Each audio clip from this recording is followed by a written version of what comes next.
আসসালামু আলাইকুম রহমতুল্লাহি ওবরকাতুহ।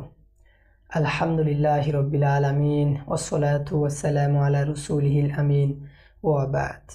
প্রিয় দিনী ভাইরা, আজকে আমি আলোচনা করব শেখ হাসিনা পালিয়ে যাওয়াটা গাজওয়াতুল হিন্দের একটি বড় আলামত এবং এতে ইমাম মাহমুদ হাবিবুল্লাহের সত্যতা প্রমাণিত হয়। প্রথমে আমরা এটা জেনে নিই যে শেখ হাসিনা পালিয়ে যাওয়া কিভাবে গাজওয়াতুল হিন্দের একটা বড় আলামত হয়। দেখেন, ভারত যে বিষয়টা নিয়ে মূলত কাজ করে, যে বিষয়টা নিয়েই তাদের সমস্ত কিছু, সেটা হচ্ছে অখণ্ড ভারত রামরাজত্ব প্রতিষ্ঠা করা। তো ভারতের যে মুখের বুলি, তারা যতই মুখে বলুক যে তারা ভারত আছে যেটা, এরপর বাংলাদেশ, পাকিস্তান, নেপাল, মায়ানমার, ভুটান, শ্রীলঙ্কা, এই আফগানিস্তান, এগুলো বিজয় হবে, এটা আসলে তাদের মুখের বুলি, তাদের অন্তরে রয়েছে অন্য কিছু। মানে ভারতের সীমানার বাহিরে যে দেশগুলো আছে, পাকিস্তান, চীন, আফগানিস্তান, নেপাল, ভুটান, মায়ানমার, শ্রীলঙ্কা, এইগুলো হচ্ছে সীমান্ত এলাকা, সীমান্ত গেলা, এগুলো তারা চাইলেই রক্ষা করতে পারতেছে। কিন্তু একমাত্র একটা দেশ যেটা তাদের বুকের ভিতরে, একেবারে একেবারে বুকের একটা এমন একটা জায়গায় যেটা খুব সিরিয়াস, এই জায়গায় হচ্ছে এই বাংলাদেশ অবস্থিত, তাও এটা মুসলিমদের ভূমি। তো ভারতের অন্য দেশগুলো নিয়ে ভারতের এত মাথা ব্যথা নাই, যদিও মুখে অনেক বলি আওড়ায়, কিন্তু আসলে তাদের ওইগুলো জাস্ট শুধু মুখের কথা। কিন্তু তাদের মূল টার্গেট হচ্ছে এই বাংলাদেশ।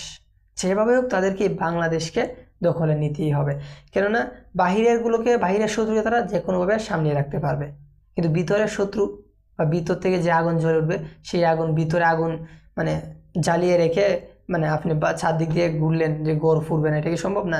এই আগুন আস্তে আস্তে বিস্তৃত হয়ে অন্যগুলোকে পুড়িয়ে দিবে। তো তাদের মূল টার্গেট বাংলাদেশ, এটাকেই দখল করা। এটা দখল করতে পারলে তাদের অখণ্ড রাম রাজত্বের যে পরিকল্পনা, তা সাকসেস। যদিও তারা প্রকাশ্যে বলেনি, কিন্তু তাদের মনে মূলত এটাই রয়েছে।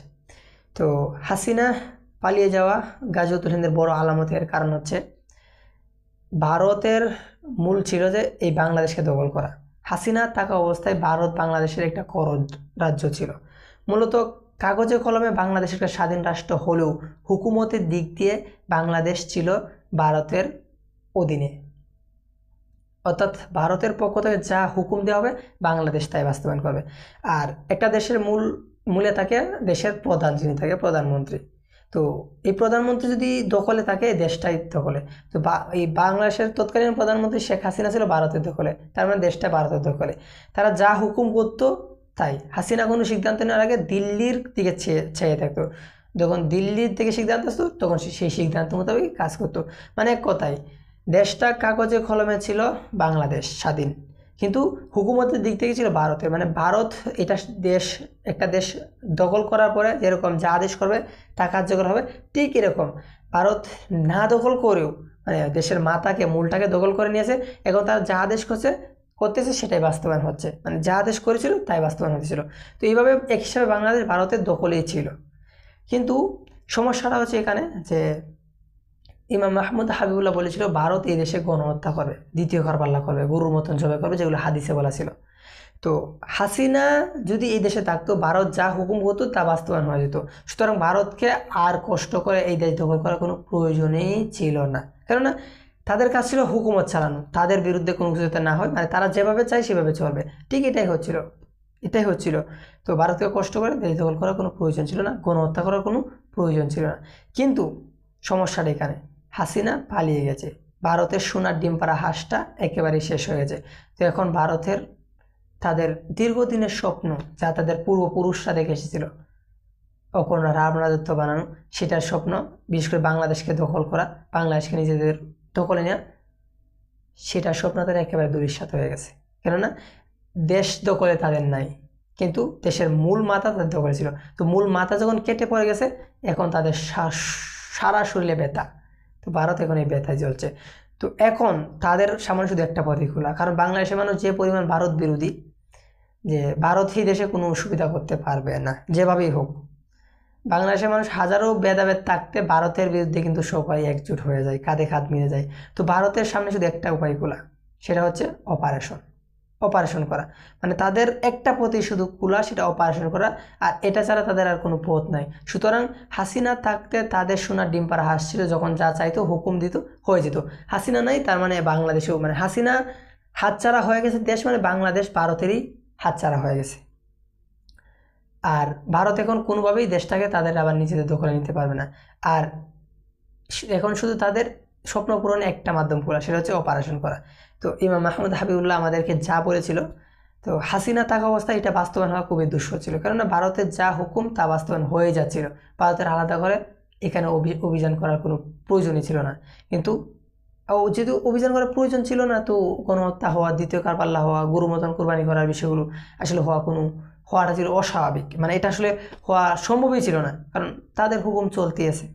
কিন্তু হাসিনা পালিয়ে যাওয়ার কারণে এটা একবারে পরিবেশ পরিস্থিতি সব অনুকূলে এসে গেছে। আলহামদুলিল্লাহ, ইমাম মাহমুদ হাবিবুল্লাহ সত্যতা একবারে দিনের আলোর মতো, সূর্যের আলোর মতন করে ফুটে উঠেছে। হাসিনা থাকলে কোনোভাবে এটা হতো না। হাসিনা চলে গেছে, এখন তারা সবাই এখন একজুট যে বাংলাদেশের যেভাবে হোক তাদের দখলে নিতে হবে। আর এটার মূল আছে ভারত, কেননা বাংলাদেশ দখলে নেওয়ার স্বপ্ন হাসিনার থেকে ভারতের অনেক অনেক অনেক গুণ বেশি, কেন এটা তাদের দীর্ঘদিনের স্বপ্ন, এবং সেই স্বপ্নের কারণেই তারা হাসিনাকে ক্ষমতায় বসিয়েছিল। তো ভারত অবশ্যই অবশ্যই এই স্বপ্ন যেভাবে হোক পূরণ করবে। আওয়ামী লীগের থেকে ভারতের এই দেশকে দখল নেওয়ার স্বপ্ন আরও বেশি জোরদার, আরও বেশি দাবিদার, আরও বেশি প্রস্তুতমূলক, যে তারা এইটাকে দখল করার জন্য এরকম প্রস্তুতি নিতেছে যে তারা একটা বড় গণহত্যা, একটা কারবাল্লা আলোচনা করতে, গুরুর মতো কোরবানি করতেও ভয় পাবে না। হাসিনা থাকা অবস্থায় এটা হতে পারতো না বা হতো না, কিন্তু আল্লাহ তাআলার রহমতে ইমাম মাহমুদ তার সত্যতা প্রমাণিত হওয়ার জন্য আলহামদুলিল্লাহ হাসিনা চলে গেছে। আল্লাহ তাআলা, যারা এটা বিষয়টা জানেন যে কোটা আন্দোলন হয়েছিল শুধু কোটার জন্য, হাসিনা পতনের জন্য না, কিন্তু আল্লাহ তাআলার রহমতে এই আন্দোলন কিভাবে ঘুরে হাসিনা পতন দিয়ে চলে গেল, অবশ্যই ভবিষ্যতে বড় কিছু ইঙ্গিত ছিল যা আমরা আগে থেকেই জানতাম। তো এই বিষয়গুলো আসলে জ্ঞানীদের জন্য চিন্তার বিষয়। যারা এই বিষয় নিয়ে চিন্তা করে, আশা করি তারা ইমাম মাহমুদকে সত্য হিসাবে পেয়ে যায় এবং তারা ইমাম মাহমুদকে গ্রহণ করে খুব দ্রুতই, সময় দেরি হয়ে যাওয়ার আগে। কেননা আজাব এসে গেলে পরবর্তীতে অবস্থা এরকম হয় যা মুখ দিয়ে বলা হয় তার মতন হয় না। কেননা আমরা অনেক ভাইকে দেখেছি যারা বলে যে শুরু হোক পরে যাব, ফিলিস্তিনের অবস্থা তারা দেখে নেয়। ওইখানে কুকুরগুলা পর্যন্ত শুকিয়ে মারা যাচ্ছে খাবার না খাওয়া, যদিও তারা ময়লা খায়, ময়লা খেয়ে বেঁচে থাকে, কিন্তু ওইখানে ময়লাটা পর্যন্ত নাই যে তারা খেয়ে বেঁচে থাকবে। তো শুরু হলে আপনি চলে যাবেন, এত সহজ যদি হতো তাহলে কেন মানুষ এত কষ্ট করতেছে? আরে এত কষ্ট করার দরকার কি ছিল? শুরু হলেই যদি আপনি চলে যেতেন। তো যারা মানে অন্য বিষয়গুলো দেখে শিক্ষা নেয় না, তাদের শিখানোর মতন যোগ্যতা আমার নাই যদি তারা নিজে থেকেই শিক্ষাটা না নেয়। তো প্রিয় ভাইয়েরা, যারা সত্যের সন্ধানী তারা দেখে নেন, সত্য প্রকাশিত হবে ইনশাআল্লাহ। সুতরাং সত্যকে গ্রহণ করে নেওয়া আপনাদের জন্য সব থেকে বেশি উত্তম, সব থেকে বেশি কল্যাণকর। আমি একটা আলোচনা করেছিলাম যে কোরআনের আলোকে বুদ্ধিমানদের জন্য ইমাম মাহমুদকে মেনে নেওয়া কতটা জ্ঞানের কাজ। সেখানে আমি দেখেছিলাম যে মিশরের বাদশার স্বপ্ন এবং সেই স্বপ্নে ইউসুফ আলাইহিস সালাম সেই স্বপ্নের ব্যাখ্যা যা করেছেন, সেইটার ভিত্তিতে 7 বছর মিশরের মানুষ কঠোর পরিশ্রম করে ফসল উৎপাদন করেছে, মজুত করেছিল। পরবর্তী 7 বছর দুর্ভিক্ষ হবে, এটার সতর্কতা অবলম্বন করে। দেখা যাচ্ছে পরবর্তীতে কি হচ্ছে, এই দুর্ভিক্ষ হয়ে গেছে, মানে তারা সতর্কতার কারণে বেঁচে গেছিল, এমনকি অন্য প্রতিবেশী দেশগুলো তাদের মুখাপেক্ষি হয়েছিল। ঠিক এখন যদি আপনারা সেরকম জ্ঞানের কাজ করে ইমাম মাহমুদকে গ্রহণ করে নেন, আর যখন এটা হবে তখন আপনারা নিজেরাই অনুধাবন করেন কত বড় কল্যাণ পেয়ে গেছেন। কেননা ফিলিস্তিন থেকে শিক্ষা নেন, যুদ্ধ শুরু হলে পরিস্থিতি আপনি যেরকম চান এরকম থাকবে না, কারণ সব কিছু আপনার কথা মতো চলবে না। এখন আপনি আসেন বাতাসে উঠতেছেন, সমস্যা নেই, যখন হবে না তখন আপনার কত মানুষ অভিশাপ দিবে নিজেকে যে হায় আফসোস, আগে গেলাম না, কেন আগে এটা করলাম না, কেন নিজের কোরআন হাদিসের দলিল আমার সামনে ছিল, আমার সামনে এত উত্তম মতো সুন্দর সময় গেছে, আমি চাইলেই যেতে পারতাম, কেন গেলাম না, হায় আফসোস। নিজের বিবেককে, নিজের নফসকে, নিজের যে চাহিদা আছে, নিজের যে নিজেরটা বলবৎ রাখলাম, আর আজকে সেই বলবৎ রাখার কারণে আজকে আমার অবস্থা এটা হয়েছে। এত সোজা না, এত সোজা হলে তো সবাই পারত। তো প্রিয় ভাইয়েরা, যারা জ্ঞানীদের মতন করে ইমাম আহমদকে গ্রহণ করুন ইনশাআল্লাহ। আল্লাহ তাআলা অবশ্যই আপনাদেরকে সত্য পথে, সঠিক পথেই পরিচালিত করবে। আর অনেকে বা একটা সংশয় থাকে, যদি ইমাম আহমদ মিথ্যা হয়ে যায় তখন কি করব? কোরআনে একটা শিক্ষা আছে যে, আমি অন্য সময় একটা আলোচনা করবো, সংক্ষিপ্তভাবে বলে নিই যে মুসা আলাইহিস সালাম যখন ফেরাউনকে দাওয়াত দিল, তো ওইখানে মুসা ইসলাম এক শুভাকাঙ্ক্ষী, যিনি গোপন ইসলাম কবুল করেছিল, কিন্তু কেউ জানে না সে যে ইসলাম কবুল করেছে। তো সে ওইখানে একটা কথা বলছিল যে যদি মুসা মিথ্যা হয়, মিথ্যা বলে, তাহলে তার শাস্তি সে নিজেই পাবে, কেননা আমরা তাকে গ্রহণ করেছি আল্লাহর জন্য, মানে আমরা দিনের জন্য যাচ্ছি, আল্লাহর জন্য যাচ্ছি। সুতরাং আল্লাহ তো সত্য, আর সে যদি আল্লাহর নামে মিথ্যা কথা বলে, তাহলে আমাদের পাপগুলো এবং তার পাপগুলো সবগুলো তার কপালে যাবে। তো আমি একই কথা বলতেছি আপনাদেরকে, ইমাম মাহমুদ যদি মিথ্যা হয়, তাহলে আমরা যাচ্ছি কিসের জন্য? আল্লাহর দিন কায়েমের জন্য। আর প্রতিটা কর্মের প্রতিফল হবে নিয়ত। তো আমাদের নিয়ত বিশুদ্ধ, আলহামদুলিল্লাহ। তো আমরা যাচ্ছি দিন কায়েমের জন্য, আমরা অবশ্যই সেটা সওয়াব পাবো। তো এখন যদি ইমাম মাহমুদ মিথ্যা বলে, তাহলে তার মিথ্যার দোষ সে নিজে পাবে, এবং আমাদের যে দোষগুলা সেগুলোও তার কাছে যাবে। আলহামদুলিল্লাহ, আমরা তো বেঁচে যেতে পারবো, ঠিক না? এটাই হচ্ছে কোরআনের শিক্ষা। তো প্রিয় ভাইয়েরা, সত্যকে গ্রহণ করুন নিশ্চিন্ত মনে, আল্লাহর উপর ভরসা রাখুন, ইনশাআল্লাহ। ইদ নাদা রব্বাহু নিদান খাফিয়া। জাকারিয়া আলাইহিস সালাম যেরকম আল্লাহর কাছে চলে গিয়েছিল সেজদাতে এবং গোপনে আল্লাহকে ডেকেছিল, আপনি গোপনে ডাকুন। এবং জিমাত ইবনে সালাবা আল আজদি রাদিয়াল্লাহু আনহু যেরকম মুহাম্মদ সাল্লাল্লাহু আলাইহি ওয়াসাল্লামকে দেখতে গিয়েছিল, সত্য যাচাই করতে গিয়েছিল, তার কাছে গিয়েছিল, কথা শুনেছিল, আপনারা সাহাবীদের সেই পথটা অনুসরণ করে ইমাম মাহমুদের কাছে যান, কথা বলেন, দেখেন, তার বিষয়গুলো জানেন। আশা করি সত্যের কাছে গেলে সত্যের স্বাদ পায়নি এমন কেউ নাই। তবে জিদ করে গ্রহণ না করতে পারে, কিন্তু সত্যের স্বাদ পায়নি এমন কেউ নাই। তো আপনারাও সত্যের স্বাদ নিয়ে আসতে পারেন ইনশাআল্লাহ। অবশ্যই আল্লাহ তাআলা আপনাদেরকে সঠিক পথে রাখবেন যদি আপনারা চেষ্টা করেন। এটা আল্লাহ তাআলা বলছেন যে ওয়াল্লাযীনা জাহাদু ফীনা লানাহদিয়ান্নাহুম সুবুলানা ওয়া ইন্নাল্লাহা লামাআল মুহসিনিন।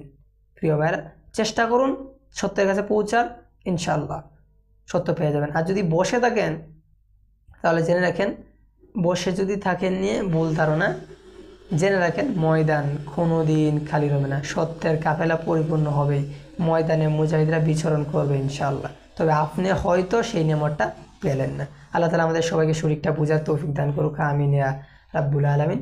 ওয়া আখিরু দাওয়ানা আনিল হামদুলিল্লাহি রাব্বিল আলামিন। নাসরুম মিনাল্লাহি ওয়া ফাতহুন করিব ওয়া বাশশিরিল মুমিনিন।